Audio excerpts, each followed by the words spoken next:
মই এটাই কথা কওঁ যে বিজেপিয়ে প্ৰথম দেশ বিক্ৰী কৰাটো বন্ধ কৰক।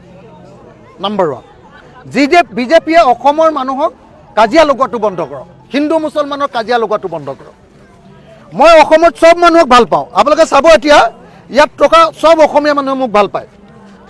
হিমন্ত বিশ্ব শৰ্মাই 26 জন সিকিউৰিটি লৈ ঘূৰিব লাগে, মই একজন সিকিউৰিটি নোহোৱাকৈ মানুহৰ মাজত ঘূৰি আছোঁ। হয়নে নহয় কওক? মোক কোনোবা অসমীয়া মানুহে মাৰিব নেকি?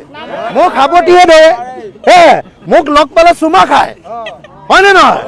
হিমন্ত বিশ্ব শৰ্মাই ভয়তে 26টা সিকিউৰিটি লৈ ফুৰিব লাগে। হয়নে নহয় কওক?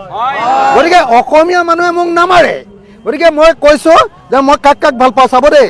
অসমৰ ট্ৰাইবেল মানুহ প্ৰত্যেকজন মানুহক, কাৰ্বি মানুহক মই ইমান ভাল পাওঁ, বড়ো মানুহক কিমান ভাল পাওঁ, মিচিং মানুহক কিমান ভাল পাওঁ, তিৱা মানুহক কিমান ভাল পাওঁ, প্ৰত্যেকজন ট্ৰাইবেল মানুহক মই ভাল পাওঁ। অসমৰ সব আহোমকতো ভালেই পাওঁ, মই নিজে আহোম। হয়নে নহয়? অসমৰ সব 6 জনগোষ্ঠীৰ জনজাতিকৰণৰ কাৰণে লাগি আছোঁ, মই ভাল পাওঁ। কলিতাসকলৰ জনজাতিকৰণৰ কাৰণে লাগি আছোঁ, মই তেওঁলোকক ভাল পাওঁ। নাথ যোগীসকলৰ জনজাতিকৰণৰ কাৰণে লাগি আছোঁ, মই তেওঁলোকক ভাল পাওঁ। গৰীয়াবিলাকৰ কাৰণে লাগি আছোঁ।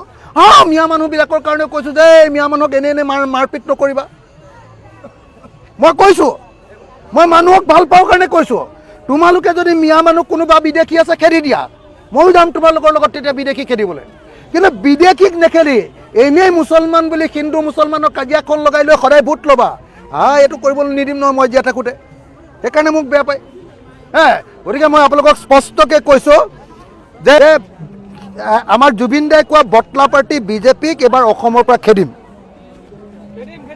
নে নেখেদিম?